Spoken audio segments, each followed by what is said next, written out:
Falar de Amy Revenge é falar até antes da própria criação do Studios, da produtora, né? Porque pra quem não me conhece, eu sou o Michael Neres Lima, trabalho no YouTube desde 2013, onde criei meu canal de instalação de jogos no computador, no celular, fazia os famosos tutoriais. Fiz diversos vídeos pra internet, cuidei de outros canais além dos meus. Fiz videoclipes, programa para web TV, rádio, longa, curta, enfim, fiz diversos trabalhos por esse mundão aí chamado São Paulo. E quando chegou em 2018, eu tava naquela pegada tipo de fazer algo novo, sabe? Sei lá, querer explorar outras áreas do audiovisual que eu não conhecia. Aí eu tive a ideia de querer contar minha autobiografia. Eu fazia cenas e aí eu narrava por cima. Tipo todo mundo deu Cris, sabe? Só que aí eu pensei, se eu for fazer isso realmente, eu vou precisar de certos personagens e não vai dar certo.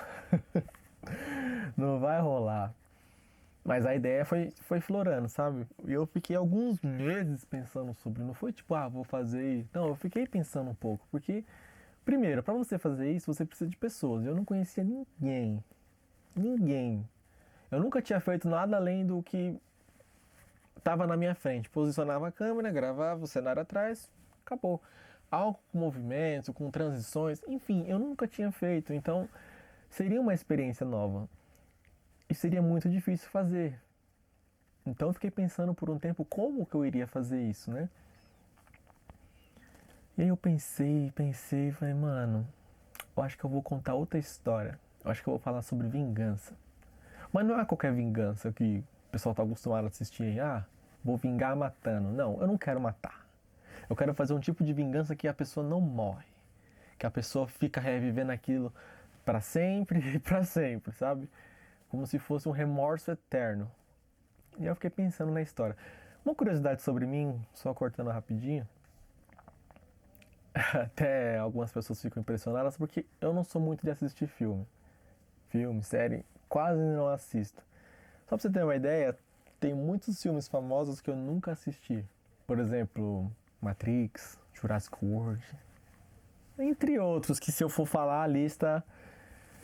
E as pessoas, como você nunca assistiu isso? Que não sei o que. Eu falo, gente, não sei. Não é porque eu não quero aqui, talvez eu não tenha a oportunidade, o momento certo, sabe? Mas enfim, só pra dizer que eu não tinha nenhuma experiência, zero experiência com cinema. Eu não sabia o que era roteiro, eu não sabia o que era direção, o que era fotografia, o que era direção de arte, eu não sabia o que era o plator, nada. Olha pra você ver o tamanho da minha ingenuidade. Eu achava que o diretor, ele era um cara ali que ganhava sem fazer nada. Por exemplo, se o ator já sabe o que tem que fazer, pra que precisa de um diretor? Olha as ideias da minha cabeça. Olha o que eu pensava antes de fazer isso, né? Aí eu peguei, falei, mano, acho que eu vou fazer sobre vingança. Vou fazer sobre vingança. O cara que vai atrás das pessoas que assediam as mulheres e tal, mas que ele tem um passado na escola onde pessoas zoaram ele, fizeram bullying com ele, ou sei lá, atrapalharam ele em algum momento, que ele cresceu, evoluiu e decide vingar essas pessoas. E aí foi florando com o tempo essa história, né? Para me ajudar, a única coisa que me ajudou e eu sou muito grato com isso é que eu tava fazendo a Paixão de Cristo nesse ano. Quer dizer, nesse ano não, no ano seguinte. A ideia surgiu em 2018, ali para da metade pro final de 2018, onde eu já meio que selecionei o tema que eu ia fazer. E no início de 2019, tava fazendo a Paixão de Cristo, que é o teatro municipal daqui de Carapicuíba. Só que eu era aquela pessoa que eu não falava com todo mundo, sabe? Eu sempre fui na minha, sempre fiquei quieto no meu canto. E eu esperei acabar a peça, o drama, ali na coxia e tal, compartilhando com todo mundo. Eu cheguei em algumas pessoas que eu não conversava direito e falei, mano, tem um projeto, quero fazer uma série, e aí, você topa? Nossa, sério, topo, como é que é, não sei o que. Chamei 10 pessoas que eu não conhecia, não tinha contato, nunca tinha falado. E aí essas 10 pessoas me indicaram outras pessoas para fazer parte do projeto. E aí foi desenrolando. Quando eu sabia que todo mundo, quando eu tive a certeza que todo mundo ia participar, eu comecei a bolar o roteiro. O que eu fazia? eu não escrevia um roteiro inteiro, sabe? Eu escrevia o que eu ia gravar no dia. Por exemplo, cena tal, cena Y, cena Z. Aí eu escrevia num papel mesmo, com lápis de caderno, e entregava pra eles, eles liam ali um pouquinho antes de gravar e fazia. Por quê? Eu não tinha noção de como funcionava o processo. Não sei quem foi mais louco, se foi eu que queria fazer um negócio sem saber fazer o negócio, ou se foram essas pessoas que não me conheciam e acreditaram que eu poderia fazer esse negócio que eu não sabia fazer. Eu não sei, só sei que saiu. Então a gente se encontrava um pouco antes de começar a gravar, eu passava esse papel pra eles, eles liam e a gente fazia a cena. Meu, foi uma época, digamos assim, a gente não tinha experiência nenhuma com cinema, mas foi uma época que foi um grande aprendizado pra mim na gestão de pessoas. Ali você sabe quem é quem, ali você sabe quem você pode contar, quem você não pode. E a gente foi criando uma família, sabe? Então tinha de tudo, tinha conselhos, tinha brigas, tinha discussões, tinham carinhos, tinham afetos, tinha um apoio, tinha de tudo. Virou uma família, querendo ou não, virou uma família. E a gente fez. E aí nasceu I Am Revenge, que em tradução literal é Eu Sou Vingança. Um horror, assim. Eu deixo no YouTube pra me mostrar da onde eu comecei, sabe? A minha origem. Mas se eu pudesse, e eu pensei várias e várias vezes em excluir aquela porcaria, porque, assim, eu olhando hoje, eu não consigo assistir como eu assistia na época. Porque são vários erros. Tipo, eu tive problema com o microfone. Porque na gravação eu usei uma câmera, a T3i da Canon, a lente do kit 1855, uma lapela de 1 metro e uma caixinha de luz.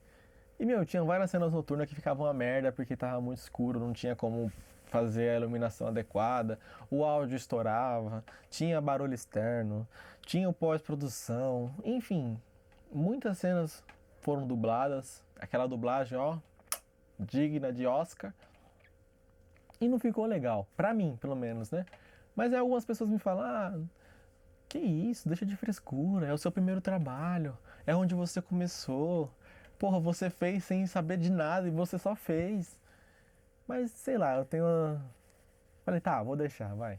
Aí eu deixo até hoje para as pessoas entenderem da onde eu comecei, como eu comecei e tudo mais. Aí quando eu fui fazer Amy Revenge 2, eu já tinha a produtora criada. Por quê? Quando eu lancei a Amy Revenge 1, eu falei, porra, é isso que eu quero fazer. É isso que eu quero seguir. E aí, a partir dali, eu comecei a estudar o cinema, comecei a entender os departamentos, o que cada um fazia, as funções, comecei a estudar roteiro, comecei a estudar linguagem, comecei a estudar fotografia, enfim, comecei a estudar uma porrada de coisas.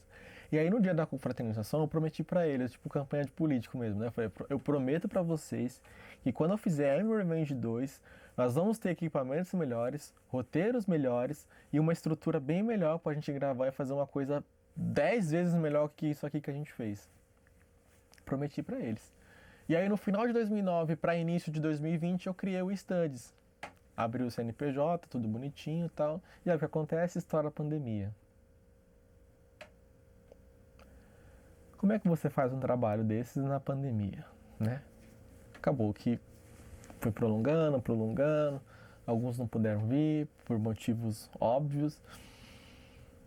E aí foi meio que distanciando. Só que nesse período da pandemia, eu tinha feito um financiamento para comprar os equipamentos. E eu comprei os equipamentos. E quando eu comprei os equipamentos, estourou a pandemia. Ou seja, eu paguei todo aquele maquinário sem poder utilizar.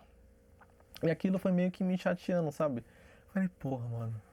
Todo mundo prometeu pra mim que ia continuar, que a gente ia fazer a parte 2, tudo mais, que a gente ia melhorar, evoluir junto, e agora pularam fora do barco, né? Eu falei, caramba. E aquilo foi me chateando, sabe? Foi me desmotivando a fazer a continuação. E aí ficou engavetado. Uns 2 anos ficou engavetado o projeto. Então eu só fui voltar a gravar a Amy Revenge, eu só fui voltar a fazer o projeto, tentar fazer o projeto no final de 2022.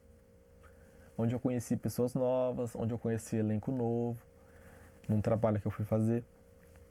E ali me motivou de novo a continuar a fazer Amy Revenge. Então a gente fez. Eu até então não tinha total conhecimento ainda na área, mas já tinha conhecimento em vista do que eu comecei. E eu fiz. gente juntou, fez a Revenge 2. Aqueles mesmos problemas de sempre dentro do set, normal, nada demais. Até porque eu não estava numa posição de cobrar ninguém, né? Que é um trabalho voluntário, ou seja, você não é obrigado a vir. Mas se você deu sua palavra, é uma questão ética e moral, né? Mas a gente fez. A gente fez. E aí eu gostei da evolução, porém ainda não gostei de alguns resultados. Por quê? Porque é aquela velha história, você faz correndo, você não tem tempo de elaborar, você não tem tempo de estudar, você depende única e exclusivamente das pessoas. Então eu fiz do jeito que deu. Fiz do jeito que deu, todo mundo gostou, todo mundo aprovou. E aí eu ainda fiquei naquela, mano. Eu quero encerrar isso aqui de uma forma digna, pelo menos, sabe? De uma forma top. Pra mostrar que a gente sabe fazer a parada, pra mostrar que a gente sabe viver a arte. Aí eu dei uma pausa de M-Revenge, juntei mais uma grana pra comprar uns equipamentos de iluminação e tudo mais, porque aí eu queria fazer meu primeiro longa-metragem.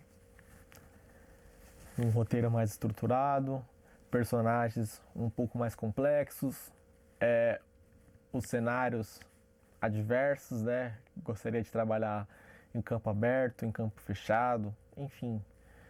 Usar mesmo tudo aquilo que eu aprendi durante esse período que eu estava estudando na prática. Porque a teoria você aprende em todo lugar, mas e a prática? E os erros? Como é que você resolve os problemas? É na prática. Então eu peguei e fui fazendo. Assim, questão de experiência, melhor experiência possível. Foram dias incríveis de gravação. Incríveis, parecia terapia, sabe? Porque o elenco era muito bom, as pessoas receptivas, o trabalho fluindo, o tema, tudo agregou, sabe, pra fazer um negócio certinho, bonitinho. Não tava, mas estava assistível, entendeu? E eu fiz, cara, e assim, aquilo me motivou ainda mais em fechar a história, em fechar o ciclo de I Am Revenge. Então eu reuni todos eles e falei, ó, gente, temos algumas adversidades aqui, eu vou ter que fazer algumas alterações ali, vamos ter que seguir por esse caminho. E aí, vocês topam fechar essa história, encerrar esse ciclo? Porque eu queria fechar a história de uma maneira digna, de uma maneira bonita, né? Mais profissional, mostrar tudo aquilo que eu aprendi realmente, entendeu? E eles falaram, não, vamos fazer, vamos embora. Aí eu pedi um tempo para escrever o roteiro, né? Porque eu tinha que fazer algumas mudanças e tal. E aí eu escrevi o roteiro, nós reunimos. Assim, eu sempre trabalhei da seguinte maneira. Eu dependo único e exclusivamente deles. Porque se eu dependesse só de mim, a gente gravava todos os dias. Então, como eu dependia deles, porque eles tinham outros trabalhos, outros compromissos e era um trabalho voluntário, o que eu fazia? Mandava no grupo, ó, cena tal, dia tal, roupa tal, quem pode? Dá o seu nome, o seu horário e a sua disponibilidade. E aí a gente foi fazendo.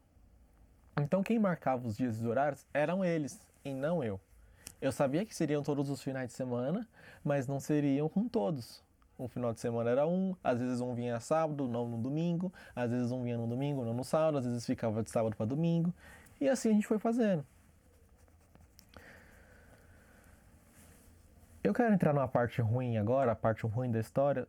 Só que antes de eu entrar nessa parte ruim da história, eu quero falar como eu sou. Eu sou aquele cara que, pra mim, compromisso é compromisso. Horário é horário. Se você marcou um compromisso comigo, honre-o. Porque eu vou honrar esse compromisso. Porque palavra, cara, palavra pra mim é sagrado. Se eu combinei algo com você, eu vou até o final. Pode acontecer o que for no meio do caminho, pode ter certeza que eu vou dar um jeito de ir até o final. Vou chegar no horário, vou fazer a minha parte, não vou dar trabalho, vou ajudar no que precisar e vamos fazer acontecer, porque eu dei minha palavra, ou seja, quando eu dou minha palavra, eu acredito naquilo que eu estou falando. Eu acredito naquilo que está sendo me oferecido. Eu não iria aceitar algo que eu não gostasse, que eu não quisesse fazer, para depois não prejudicar uma produção.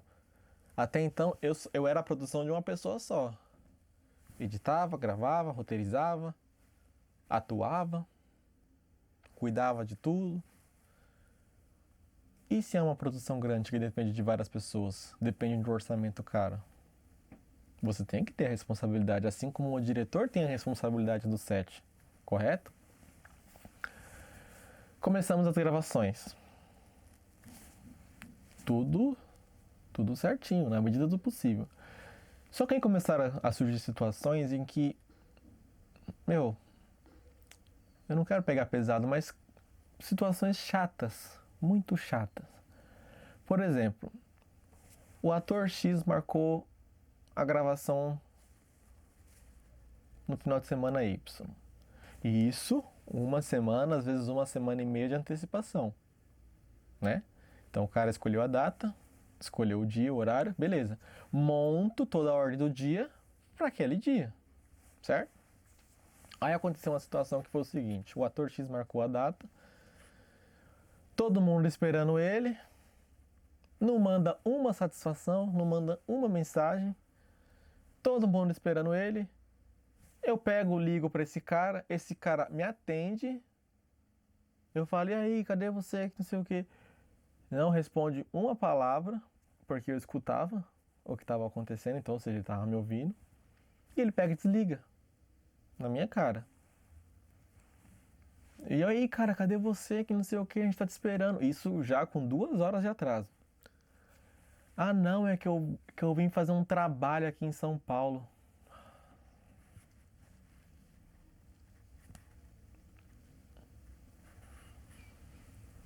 Eu acho que isso foi uma das coisas mais chatas que aconteceram na minha produção. A falta de compromisso. Isso atrapalha de uma maneira que as pessoas não têm ideia. Vira uma bola de neve. Porque isso aqui que você deixou de fazer, você vai ter que repor lá na frente. Era uma gravação externa que dependia do sol. E no próximo final de semana não vai ter sol. E aí? Vai só empurrando, vai só empurrando, vai só estendendo. E você não acaba aquilo nunca. Eu sou um cara que eu não explodo com a pessoa. O que eu fiz? Falei, beleza.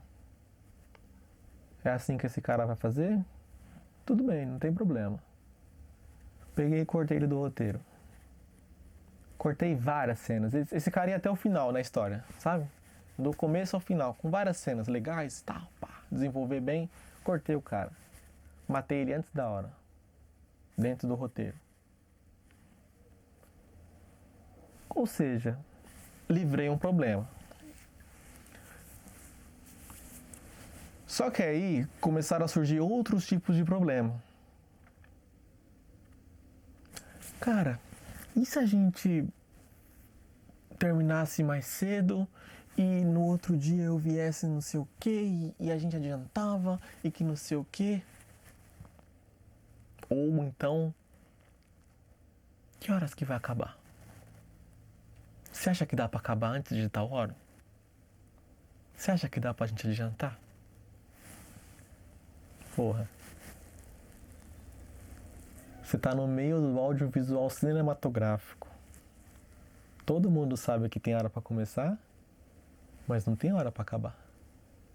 Quer dizer, tem um limite, mas você não prevê horário. Porque acontecem diversas coisas, né? Ou às vezes vários erros, ou às vezes um equipamento deu problema, você tem que fazer pausa para carregar, para descarregar, enfim. Uma vez, duas, beleza. Agora, toda a gravação, cara, tava me chateando muito. Elenco principal, cara, protagonista da série, velho. Com experiência dentro de produção, me dando uma dessa. Cara muito bom, assim, talentoso, sabe? Pra mim, a pessoa que trabalha comigo tem que entender que existe uma balança. A balança, de um lado, pesa compromisso e a balança, do outro lado, pesa talento. Nunca pode ser isso aqui, ó. Tem que ser sempre isso aqui. Equilíbrio. Você pode ser muito bom, mas se você é péssimo como pessoa, pra mim não serve. E vice-versa. Não adianta você ser extremamente bom como pessoa, mas você não se não se esforça para ter o talento necessário, ou seja, não se esforça para evoluir. Acha que aquilo ali tá bom e acabou. Não. Ah, Michael, eu não tenho tanto talento, você me ajuda? Óbvio. É isso que eu quero. Eu sempre trabalhei dessa maneira, lapidar. Às vezes eu enxergava o cara na rua, eu falei, bora gravar? Você tem talento, só que você não sabe. Não, o cara, hã? É. Quantos não foi assim comigo? Quantos? Então, assim, o cara é muito bom, top, um dos melhores que eu trabalhei. Só que a questão de compromisso. Ah, o que eu fiz? Chamei esse cara pra conversar? Não. Peguei o roteiro, risco essa cena, risco essa outra cena, risco essa outra cena, risco essa outra cena. Ou seja, a oportunidade que eu tinha de trabalhar o personagem, trabalhar situações, explicar outras coisas, eu simplesmente cortei. Aí cheguei no grupo e falei, ó, fulano X, fulano Y, última gravação de vocês do próximo final de semana. Nessa vez fui eu que escolhi a data, não foi nem eles, fui eu. Falei, ó, gravação de vocês no próximo final de semana. Sábado e domingo, o dia todo. Vamos gravar todas as cenas e depois eu libero vocês. Já tava de saco cheio, cara, de saco cheio. Por quê?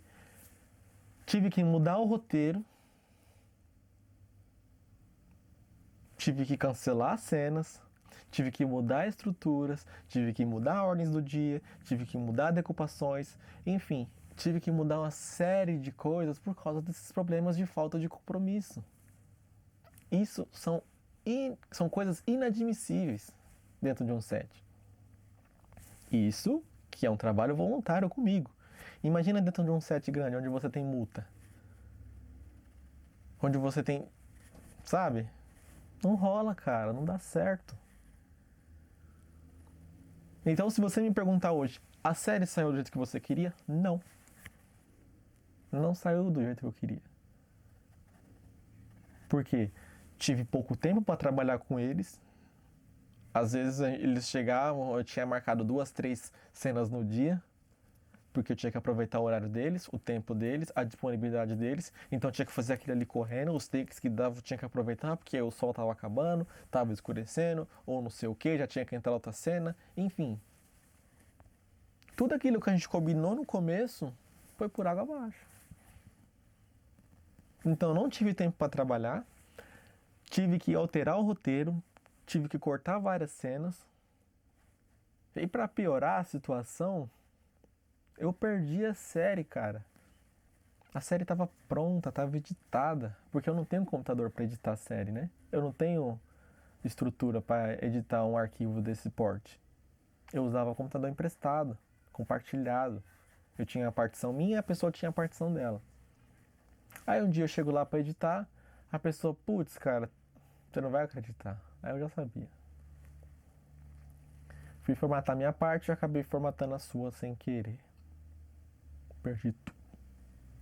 Tinha backup, claro, mas por algum motivo o backup não estava reconhecendo porque ele não sabia o caminho original do arquivo. Então o backup não estava reconhecendo, por mais que eu tentasse de tudo, que eu conseguisse recuperar o arquivo como estava no SSD.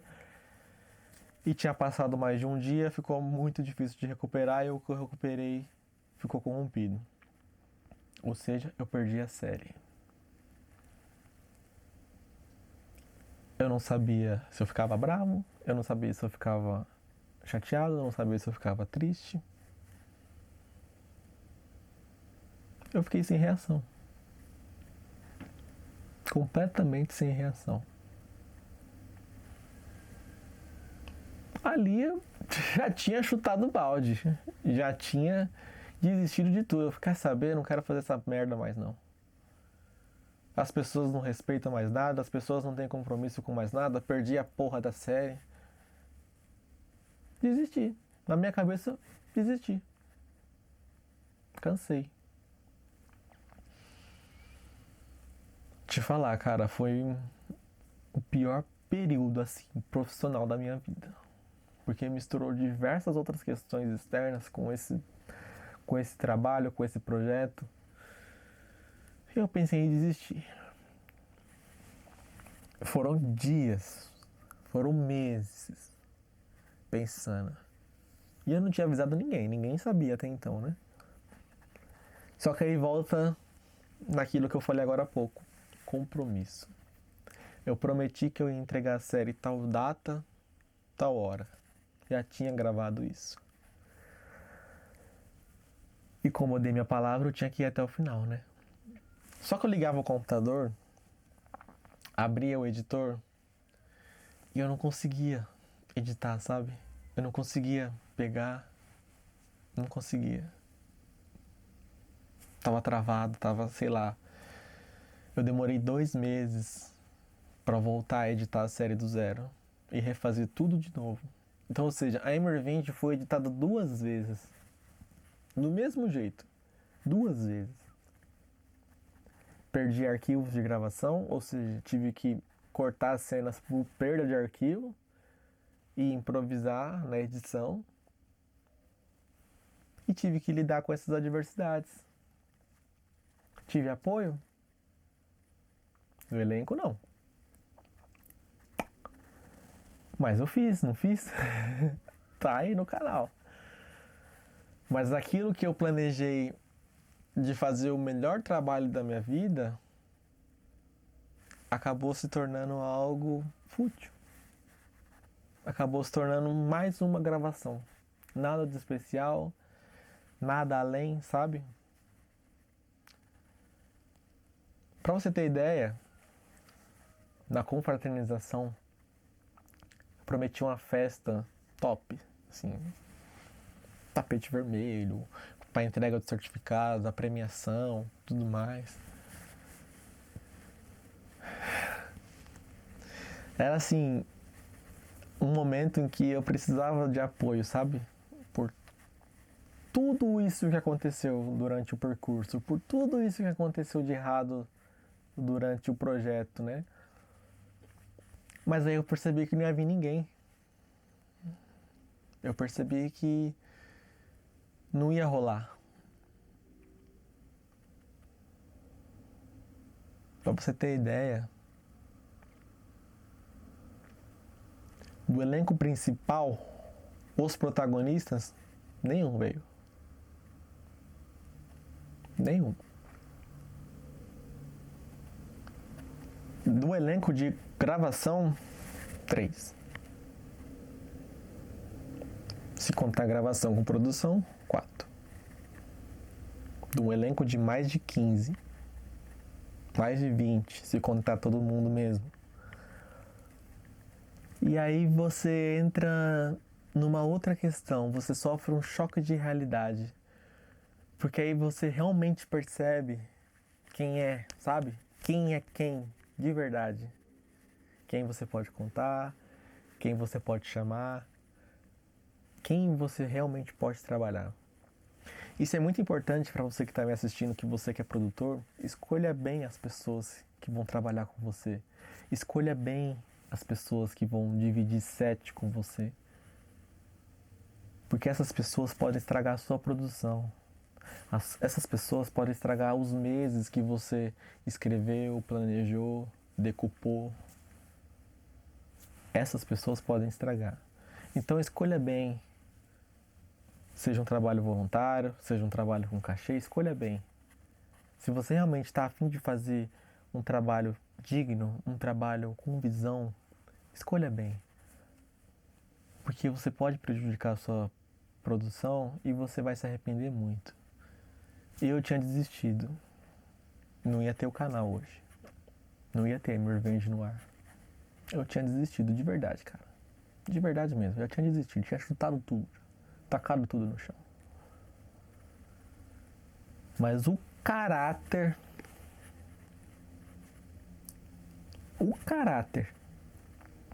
me fez continuar, porque eu dei a minha palavra. Engoli seco. Foram dias terríveis. Refazer tudo de novo, aquilo que você não gostou de fazer. Dias terríveis. Mas eu fiz, porque eu dei a minha palavra. Então não desista. Só escolha bem com quem você vai trabalhar. Fechou? Isso tudo foi a parte de gravação / produção. Aí vem o pós, né? Lancei a série. tal, nossa, que legal, que não sei o que não sei o que, beleza.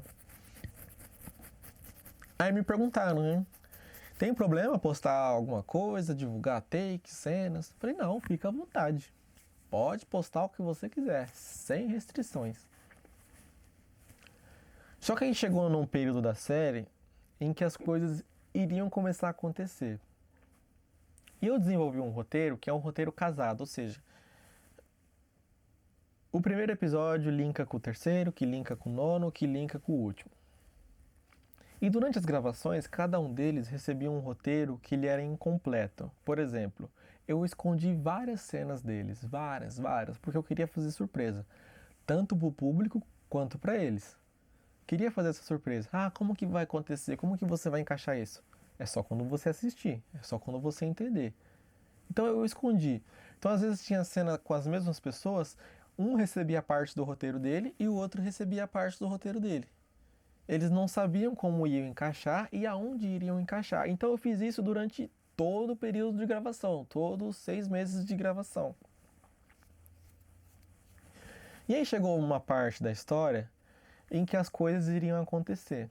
Então eu cheguei no grupo e falei assim, gente, a partir de agora eu quero fazer um pedido muito especial para vocês. Assim, é extremamente importante para mim como autor e é extremamente importante para o objetivo do projeto. Não postem cenas de luta, de morte ou de revelação. Porque vocês não têm noção do quão é trabalhoso esconder isso. Do quão trabalhoso é produzir um roteiro em que nenhum de vocês sabe o que é, mas que no final vai fazer sentido. Não façam isso. Não, pode deixar. Marquei cada um que tinha essas cenas. Não, pode deixar. Todo mundo me deu ok, beleza. Lançou a cena que aconteceu, pá! Um posta a cena de morte. Pá! O outro posta a cena de revelação. E aí? Meu, isso me quebrou de um jeito lamentável, cara, lamentável. Puta, mano, uma sensação tão ruim, sabe? É como se você não valesse nada. É como se o seu trabalho não valesse nada. Eu fiquei meses escrevendo aquela porra pra dividir o roteiro pra cada um. Não proibi postar em nada.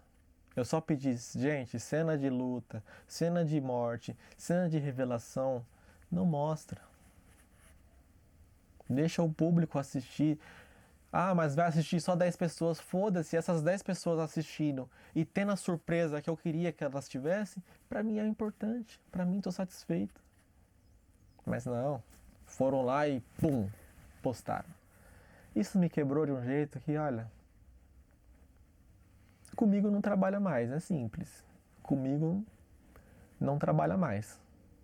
Então, assim, é uma sensação de você querer morrer. Então, assim, é uma sensação de, sabe? Não dá pra explicar com palavras a sensação, mas é lamentável, cara. Ó, pra você ter ideia, dentro de um set grande é proibido o celular. Se você vaza uma cena, você é multado, cara. Você não trabalha mais, porque você é queimado. Ou seja, as pessoas perderam o respeito, perderam os princípios e... Falei da parte ruim, né? Agora vamos falar da parte boa. A parte boa é que eu voltei a trabalhar com pessoas incríveis, assim, pessoas maravilhosas, pessoas que trabalharam comigo na primeira temporada, ou seja, que me conheceram lá, que viram de onde eu comecei, que eu não tinha nada, realmente não tinha nada, e hoje a gente trabalhar com um pouquinho de estrutura, com conhecimento técnico, com uma direção assertiva, com criatividade, nossa, isso pra mim foi gratificante. Agradecer a Julie, a Elisa, o Jefferson, foram pessoas que abriram a porta da casa deles pra gente gravar, pra gente passar a noite lá gravando, produzindo. Não é qualquer um que faz isso, cara. Não é qualquer um que abre a porta da sua casa, ah, vamos lá, vamos fazer acontecer. Não é. Então essas pessoas eu tenho um carinho muito grande. Eu tenho uma gratidão muito grande. Onde eu quiser estar, eu quero que eles estejam comigo. No que eu for trabalhar, no que eu for produzir, eu quero que eles estejam juntos de alguma maneira. Porque foram pessoas que agregaram para o projeto, que foram pessoas que, sabe, foram além do combinado, foram além do que foi proposto. Isso não tem preço, cara. Isso é pra vida. Isso é lição de vida, sabe? Não só eles, eu dei exemplo deles, mas porque eles fizeram algo assim, fora da realidade. Mas tem outros exemplos de que eu tenho muita gratidão, que eu tenho muito carinho, que eu abro a porta da minha casa, que pode ir o dia que você quiser, pode vir um dia que você quiser, tamo junto, vamos fazer alguma coisa. E eu quero que essas pessoas estejam comigo aonde eu estiver, aonde eu for trabalhar, no que eu puder encaixar essas pessoas e eles aceitarem, obviamente, eu quero que eles estejam comigo. Eles sabem quem são. Eu não preciso ficar falando quem é quem. Só citei esses porque, assim, pra mim não tem importância maior para o projeto, sabe? Porque eu tava perdido, não sabia o que usar, como usar, porque eu queria fazer algo assim, seguir no roteiro, já tava uma merda, lógico, mas eu queria seguir o mais próximo e eles fizeram isso acontecer. Então, é uma gratidão assim pra vida. E aí eu lancei os 9 episódios.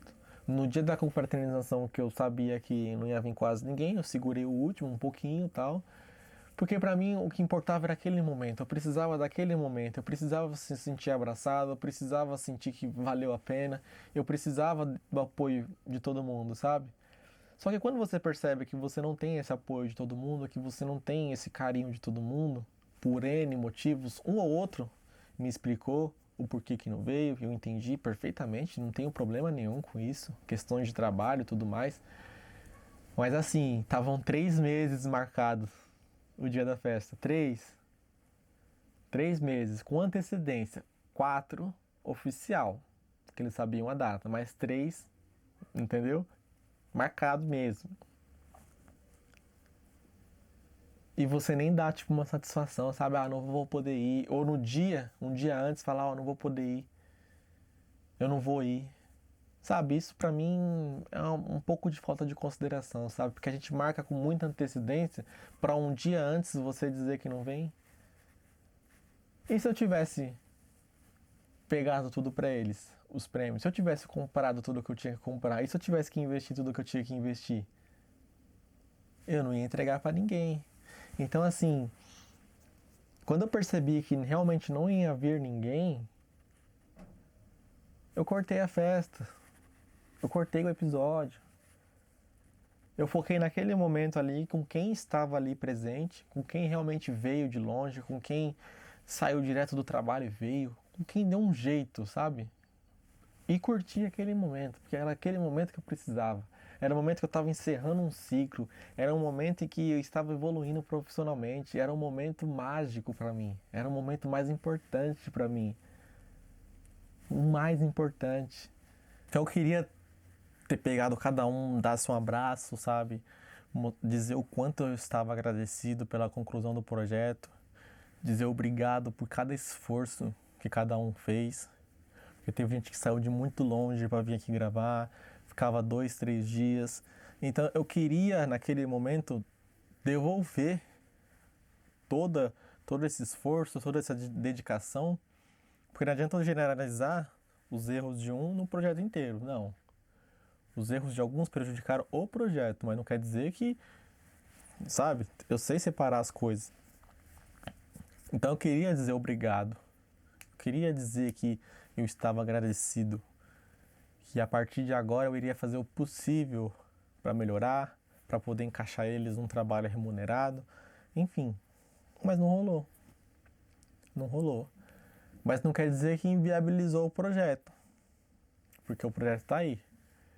Eu me esforcei em dobro, triplo para fazer acontecer. Engoli tudo isso seco, sem descontar em ninguém, sem chamar ninguém no canto e falar tudo isso na cara. Não fiz isso. E eu fiz. fiz o trabalho, fiz minha parte, está no canal, está postado. Quem quiser assistir, assiste, dá o feedback. Mas falando profissionalmente da minha parte, se era isso que eu estava esperando postar, não era. Por conta do que eu já falei. Tive que cortar roteiro, tive que alterar roteiro, tive que cortar pessoas. E eu perdi alguns arquivos. Então, como eu queria, a minha visão realmente não rolou. Mas eu fiz o possível. De todas as adversidades que aconteceu, eu fiz o possível. Podem ter certeza que eu fiz o possível. Agora, pra gente finalizar, falando agora da parte técnica do projeto, né? Depois de todo esse desabafo que eu dei aqui, que eu precisava falar, para que as pessoas sigam um exemplo de... Porque você aprende algumas lições, né? A primeira lição que eu aprendi foi quem eu sei que eu posso contar, quem eu sei que eu posso chamar, quem eu sei que vai honrar o compromisso. Eu já sei tudo isso. Foi uma experiência em gestão de pessoas, foi uma experiência evolutiva por parte técnica do projeto. Pude colocar várias coisas que eu aprendi durante todo esse tempo que eu estudo. E busquei evoluir, cara. Então, assim, eu tive alguns aprendizados durante esse projeto, tanto na questão pessoal quanto na questão profissional. Hoje eu posso dizer que eu sou um profissional mais completo nesse quesito, sabe? Basta agora adquirir mais experiência porque eu tô começando. Eu não sei de tudo. Eu tenho que estudar. Tô começando, cara. Então eu tenho que buscar evoluir, eu tenho que buscar crescer para sempre poder oferecer o melhor da minha visão profissional. Seja como direção, seja como fotografia, seja como edição, enfim. Tudo aquilo que eu for fazer a partir de agora vai ser de uma outra maneira. Chega de trabalho voluntário. Agora nós vamos ter regras, nós vamos ter remuneração e nós vamos ter trabalho de verdade. Onde tudo aquilo que foi escrito no roteiro vai ser seguido. Sem cortes, sem essas alterações bruscas que vão atrapalhar o projeto, a mensagem do projeto. E é isso que eu vou fazer. É isso que eu prometo para vocês. Eu vou fazer o melhor trabalho da minha vida a cada trabalho que eu fizer. Porque eu quero pessoas técnicas, eu quero pessoas que eu posso realmente contar e que vão ter o compromisso de ir do começo ao final, independente das adversidades que aconteçam no caminho. Você pode não gostar de mim, e eu não quero que você goste de mim. Eu quero que você respeite o meu trabalho, assim como eu vou respeitar o seu trabalho. Se você gostar de mim ou não, aí é outra história. Mas respeite o trabalho, né? Porque é isso que importa. Todo mundo sabe a responsabilidade que é fazer uma série, que é a responsabilidade que é fazer um longa. Tem muita responsabilidade, tem muita pressão em cima.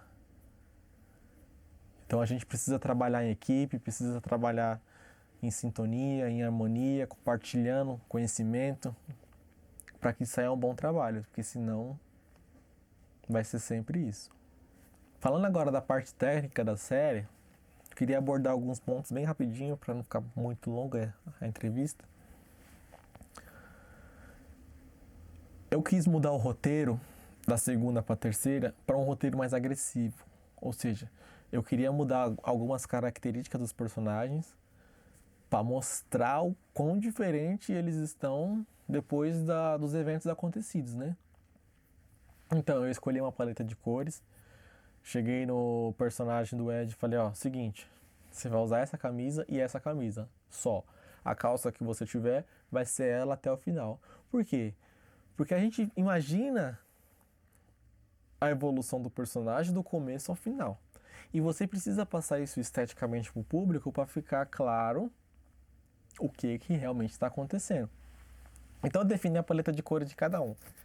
Então todos os figurinos que apareceram, os adereços, tudo foi proposital. Eu gosto muito de trabalhar com a psicologia das cores, ou seja, o simbolismo das cores. O que cada cor representa e quando essa cor entra em cena. Então, às vezes, a personagem da Monique estava lá entrando na casa do Ed. Que roupa que ela tá? Vermelha. Mas por que ela tá de vermelho? Porque o vermelho indica uma coisa dentro da série que eu vou explicar depois. Porque até então é uma personagem ingênua, uma personagem que tá ali só envolvida, sabe? Então não aconteceu nada demais ainda. Mas só, eu vou plantando, sabe? Ah, eu só uso branco com preto. Por quê?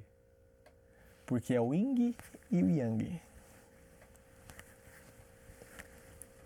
Ah, a Fernanda apareceu de verde.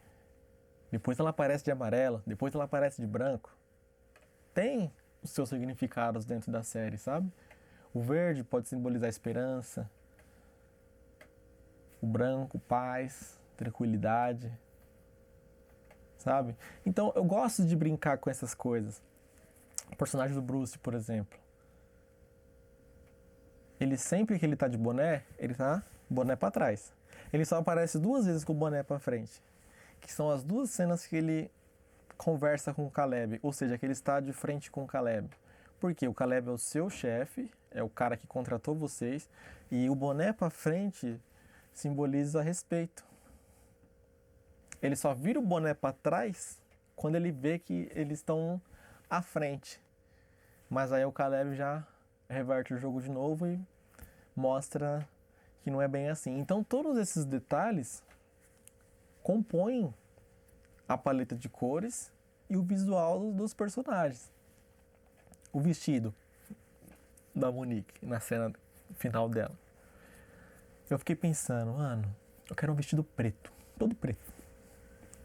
Se ela não tivesse o vestido, eu ia arranjar aquele vestido de alguma maneira, preto. Só que eu pensei, mano, o preto, não sei se vai explicar tudo o que eu queria que explicasse pelo que a personagem é, pelo que a personagem representa. Não sei.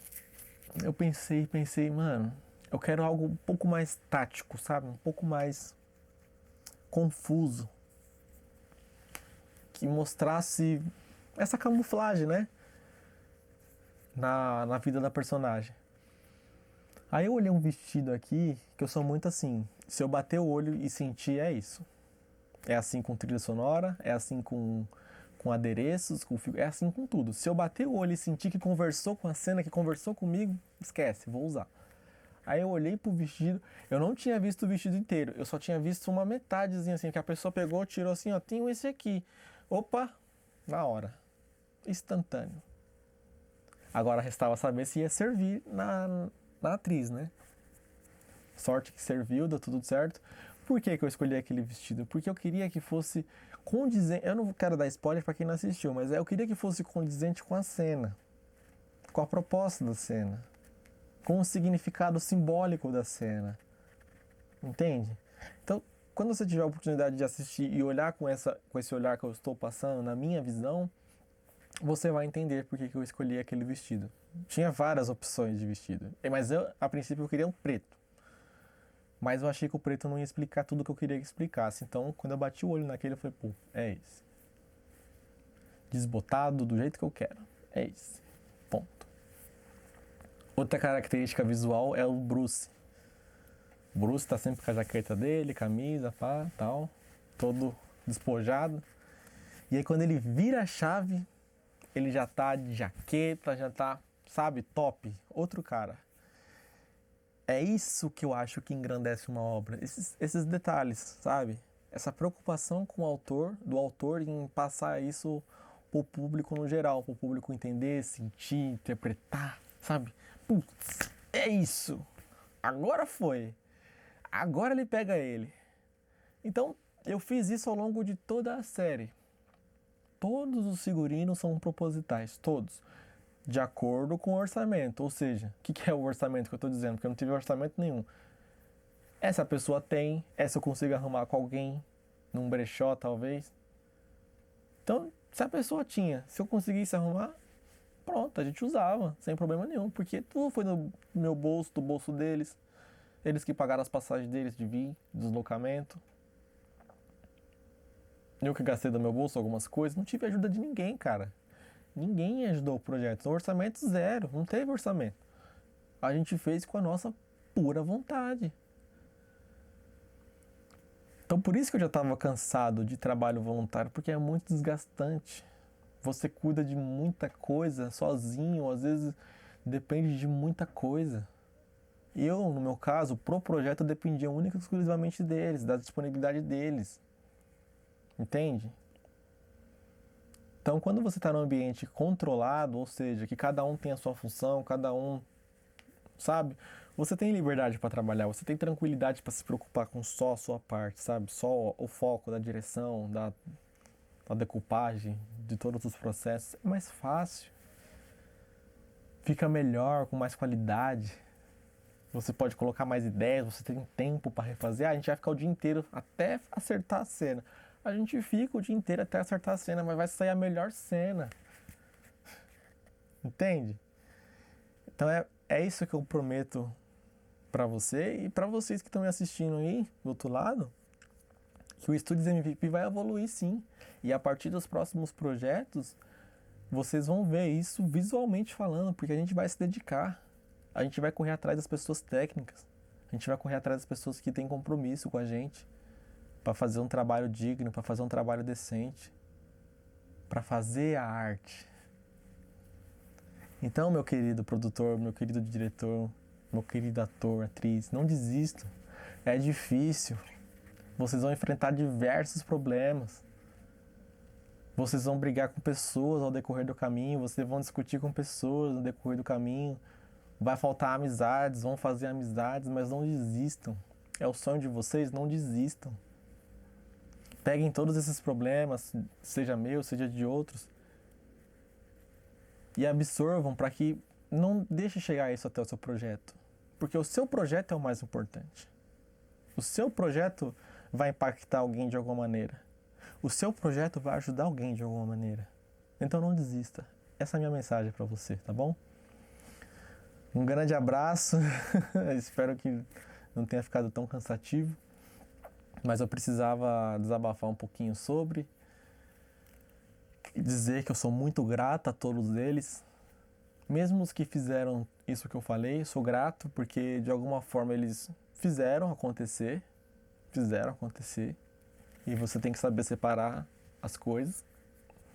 Então eu sou muito grato nessa parte, porque eles fizeram o projeto acontecer. Se o projeto está no ar, porque cada um que participou fez a sua parte, querendo ou não, e o projeto está no ar.